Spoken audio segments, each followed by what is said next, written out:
যেই মুরব্বীদের মেয়ে আছে অথবা ছেলে আছে, ছেলে থাকলে প্রথম নসিহত, আপনি আপনার ছেলেকে অল্প বয়সে বিয়ে দিয়ে দেন।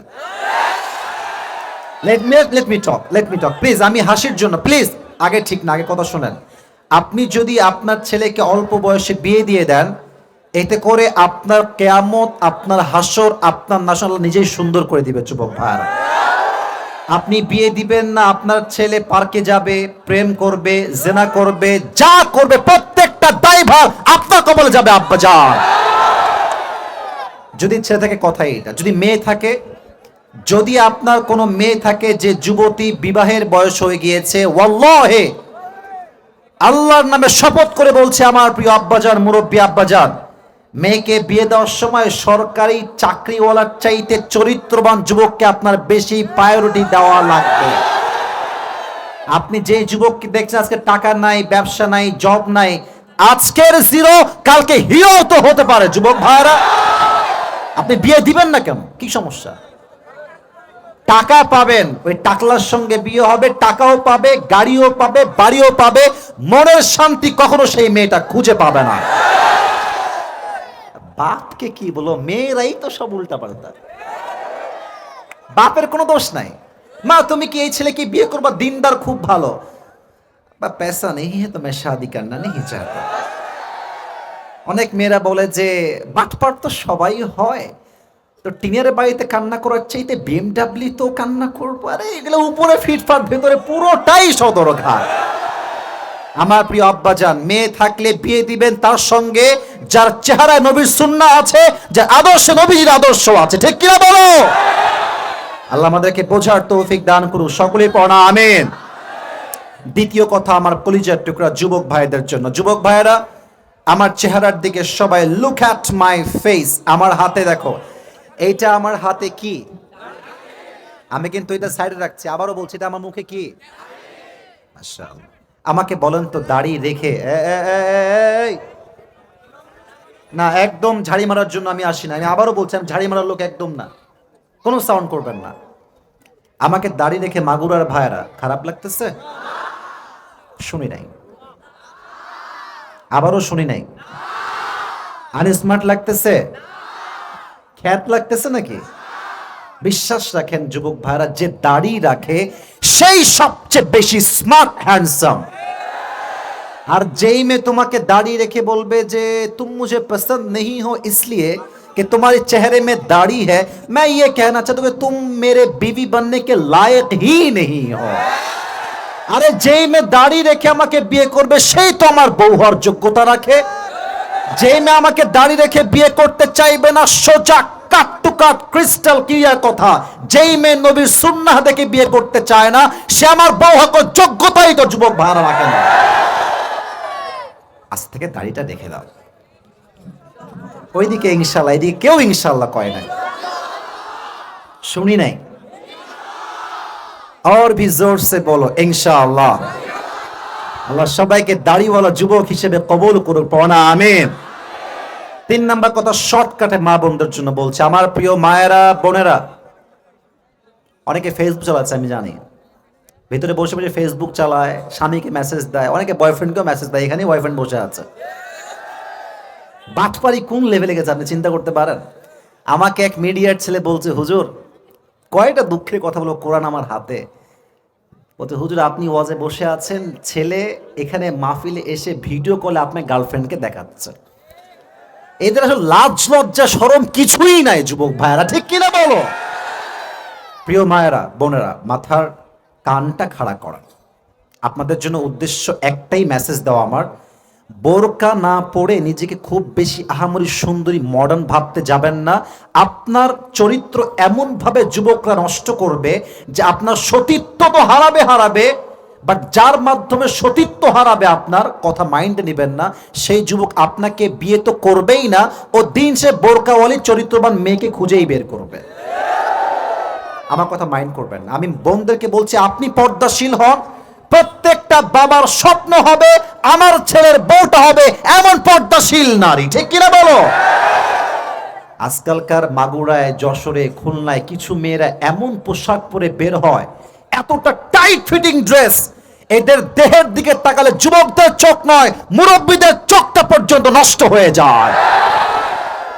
এদের বাবারা এখানেই আছে, এদের বাবারা 5 ওয়াক্ত নামাজ মসজিদেও পড়ে। বাপ রে, দেখলেই মনে হবে ইয়ার ইয়ে তো अभी के अभी जन्नत से भाग के दुनिया में आई है यार। দেখলেই কনফার্ম জান্নাতি মনে, ভিতরে পুরোটাই সদরঘাট যুবক ভাইরা। অতএব প্রিয় বোনেরা আমার, আজ থেকে নেকাব ছাড়া, বোরকা ছাড়া একটা মেয়ে, আমার বোন, আমার বউ, আমার কোন মা আমার ঘর থেকে বেপরদায় বের হতে পারবে না, এটাই আমার প্রতিজ্ঞাবদ্ধ হব। ঠিক কিনা বলো যুবক ভাইরা? আল্লাহ প্রত্যেকটা মা বোনকে বোঝার তৌফিক দান করুন। প্রণামের। এবার আমরা তাকবীর দিয়ে মূল বিষয়ে ফিরে যাব। যারা বিবাহিত ভাইরা আছেন, শুধু বিবাহিত ভাই বউওয়ালারা একটা কাশি দেন। বউওয়ালারা, সিঙ্গেলরা চুপ থাকো। বউওয়ালা ভাইরা তাকবীর দেন, দেখবো আজকে কাদের শক্তি বেশি। লিল্লাহি তাকবীর। একদমই চলে না, খুবই মরা অবস্থা। সিঙ্গেলরা তোমরা একটা কাশি দাও। সাউন্ড দেখছেন, এদের কষ্ট বেশি তো সাউন্ডও বেশি। আর সামনে আসছে শীতকাল, মাশাআল্লাহ কষ্ট বেড়ে গেছে যুবক ভাইরা। এবারে শীতের সংগ্রাম, বিয়ে করার সংগ্রাম যুবক ভাই। এই শীত আমরা বিয়ে করেই ছাড়বো, ঠিক কিনা? তাকবীর দাও সিঙ্গেলরা সবাই মিলে, লিল্লাহি তাকবীর। বিবাহিতরা 90 নাম্বার কম্পে ফেল। এবার আপনার সবাই এমন তাকবীর দিবেন, আমি স্টেজ ভেঙে আমরা সবাই মিলে নিচে পড়ে যাব। কাশি দেন সবাই, লিল্লাহি তাকবীর। আল কোরআনের আলো, আল হাদিসের আলো, কোরআন হাদিস যেখানে, আলেম ওলামা যেখানে, মাগুরাবাসী যেখানে, মোহাম্মদপুরবাসী যেখানে, আল্লাহ তাআলা কবুল করুন। সাউন্ড দেখেছেন? মাগুরার সন্তান আসলেই বিড়ালের বাচ্চা, সিংহের বাচ্চাগুলো আমার সামনে বসে আছে। আল্লাহ তাআলা নেক হায়াত দান করে, পড়া আমিন। মোহাম্মদপুর খানপাড়া এলাকাবাসীর উদ্যোগে আজকের প্রোগ্রামটি আয়োজিত। আজকের এই প্রোগ্রামে আমার পূর্বে কথা বলেছে আমার প্রিয় ভাই মাওলানা মুফতি MM ফয়জুল্লাহ নোরাইন। আল্লাহ তাআলা প্রিয় ভাইকে নেক হায়াত দান করুক, আমরা সকলেই পড়ছি আমিন। আরেকবার পড়া আমিন। আজকে এই প্রোগ্রামে সভাপতি রয়েছেন অধ্যাপক হযরত মাওলানা মুফতি ওসিউজ্জামান বুলবুল। আল্লাহ তাআলা আমাদের প্রিয় হযরতকে ইসলামের খাদেম হিসেবে কবুল এবং মঞ্জুর করে নিক, পড়া আমিন। এখন আমাদের উচিত প্রত্যেকটা মাহফিলে আলেমদেরকে সভাপতি করা। কোন সুদখোর ঘুষখোর মাহফিলের সভাপতিও হবে না, মসজিদের সভাপতিও হতে পারবে না।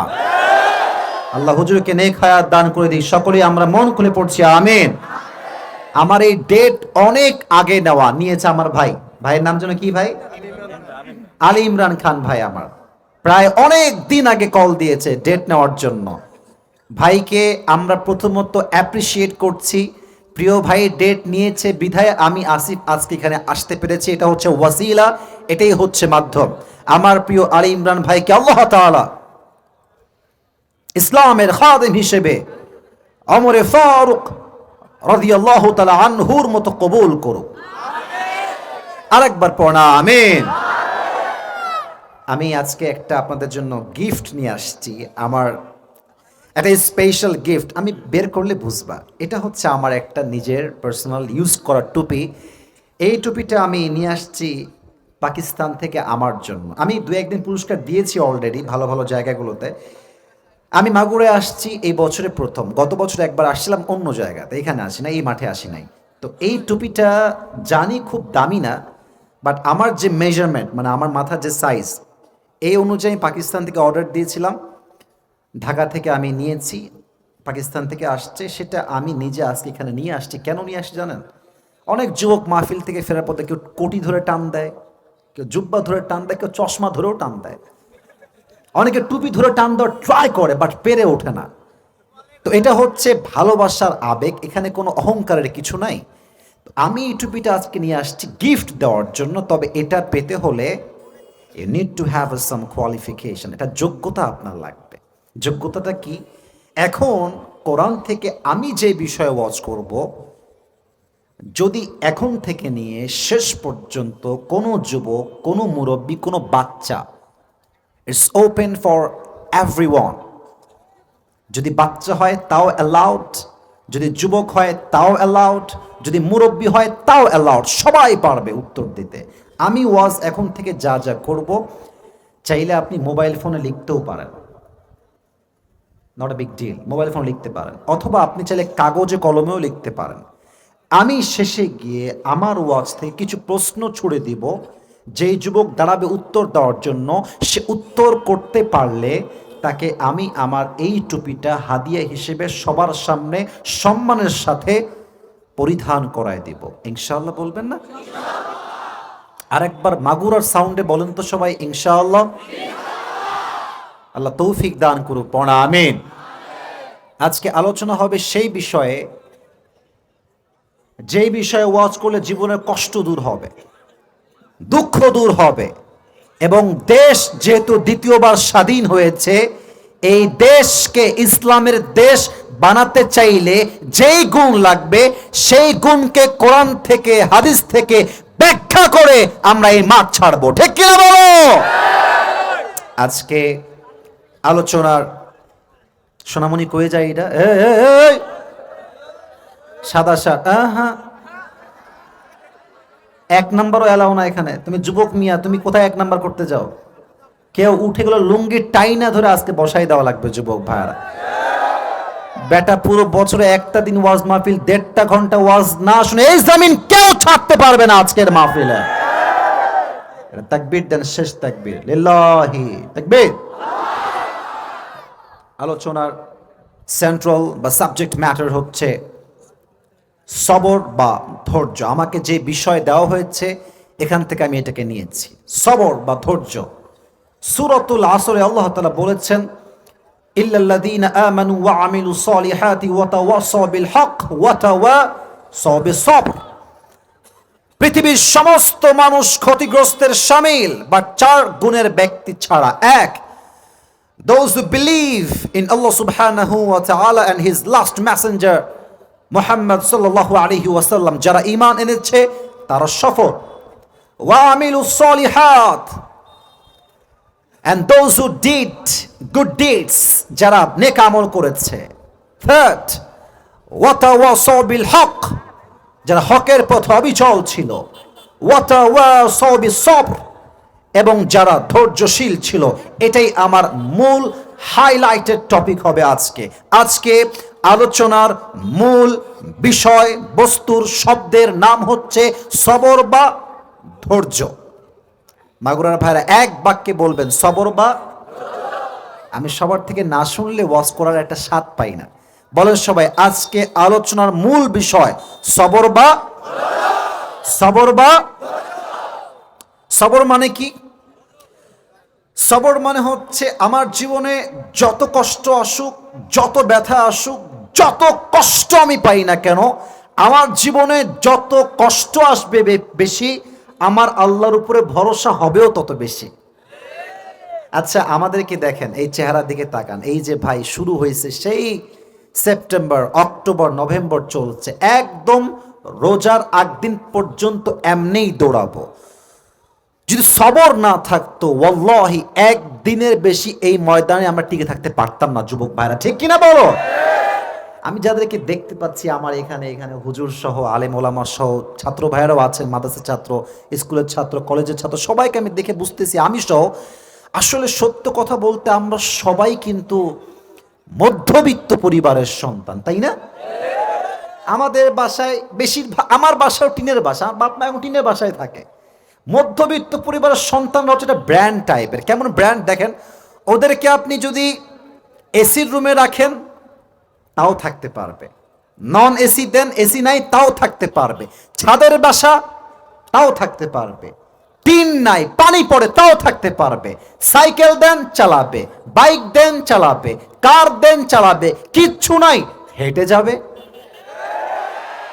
আর কিছু বড় লোকের ছেলে আছে দেখবেন, please don't take it negatively, কিছু ছেলে আছে বড় লোকের ছেলে, একটা ব্রয়লার মুরগি, ওখানে বসলো তো বসলো, আর উঠতেই পারে না। আর এরা যখন ভ্যানে উঠে মনে হয় ভ্যানের টায়ার ব্লাস্ট হইল বলে। বাট আমরা মধ্যবিত্ত পরিবারের সন্তান, যেখানেই দিবেন সেখানেই ফিট। মধ্যবিত্ত পরিবারের সন্তানদের ধৈর্য লাগবে অনেক বেশি, কারণ এই দিন দিন নয়, সামনে আর ভি দিন বাকি হে মেরে দোস্ত, ঠিক কিনা বলো? সবর হচ্ছে জীবনের সবচেয়ে বড় হাতিয়ার। আল্লাহ তাআলা কি বলছে দেখেন, আল্লাহ তাআলা বলছেন, ইয়া আইয়ুহাল্লাযীনা আমানু ইসতাঈনু বিস-সাবরি ওয়াস-সালাহ ইন্নাল্লাহা মা'আস-সাবিরিন। হে ঈমানদাররা শোনো, তোমরা যদি আল্লাহর সাহায্য পেতে চাও, ধৈর্য এবং নামাজকে একসঙ্গে করে আল্লাহর সাহায্য চাও, ইন্নাল্লাহা মা'আস-সাবিরিন, নিশ্চিত যে ধৈর্যশীল হবে তাকে সাহায্য করবে এক সত্তা, তিনি কে? ইয়া আইয়ুহাল্লাযীনা আমানু ইসবিরু ওয়া সাবিরু ওয়া রাবিতু। O you who believed, be patient and be steadfast on patience and be stronger. ধৈর্যশীল হও, ধৈর্য অবিচল হও। ওয়াত্তাকুল্লাহ, রবকে ভয় করো। লাআল্লাকুম তুফলিহুন, in order that you will become the victorious person in this world and the next. যে ধৈর্যশীল হবে সে একালেও সফল, পরকালেও সফল, ঠিক কিনা বলো? সাউন্ডটা এখনো পারফেক্টলি আসছে না। সাউন্ডটাকে একটু বেস কমাই দিয়ে কথার ধাঁচটা বাড়ায় দাও। আগে ঠিকঠাক ছিল, খুতবার মাঝে ঠিকঠাক করে দেন। সবাই একটা কাশি দেন, তাকবীর দেন, লিল্লাহি তাকবীর। প্রশ্ন করছি, উত্তর দিবেন যদি জানেন তবে, না হয় কিচ্ছু বলবেন না। আমি প্রশ্ন করছি,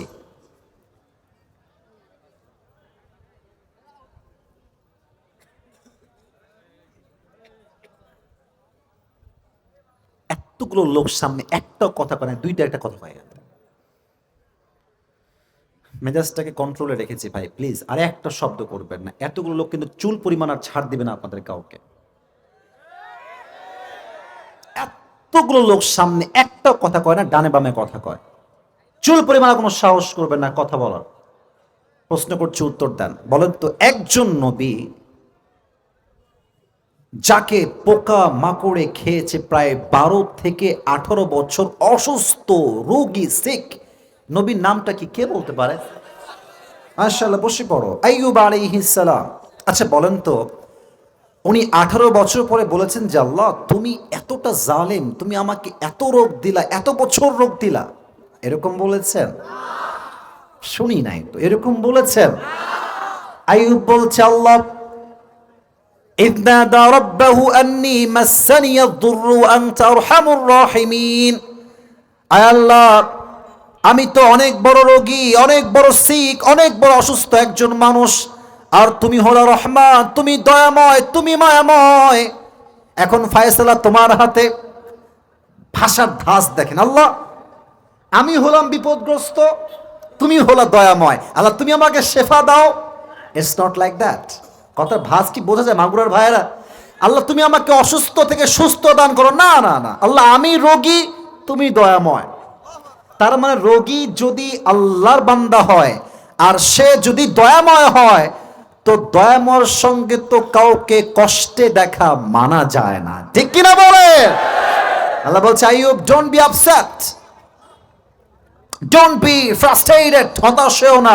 ফাস্তাজাবনা লা ফাকাশাফনা মা বিহি মিন দুররি ওয়া আতাইনা আহলাহু ওয়া মিসলাহুম মাআহুম মিন ইনদিনা ওয়া যিকরা লিউলিল আলবাব লিল আবিদিন। আল্লাহ তাআলা বলছেন, আইয়ুব তুমি অসুস্থ, তোমাকে সুস্থতার দায়িত্ব আমি আল্লাহ, আমি তোমাকে শেফা দান করলাম। সুবহানাল্লাহ বলেন। অসুস্থ হলে আপনি শেফা চাইবেন এক সত্তার কাছে, তিনি কে?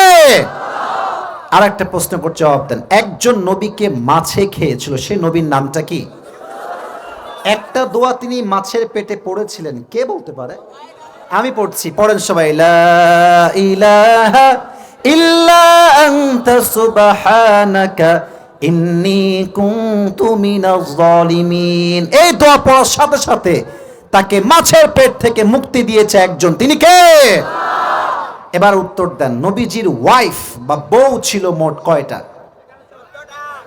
14 কে কয়? 11টা। বলেন সবাই, কয়টা? এই বামে সাউন্ড নাই, এমনি কথা খুব বলতে পারো তাই না? বলেন সবাই, নবীজির বউ মোট কয়টা? নবীজির প্রথম বউ কে ছিল? আচ্ছা ভয় কেন পান রে ভাই আপনারা? বলেন না, নাম কি?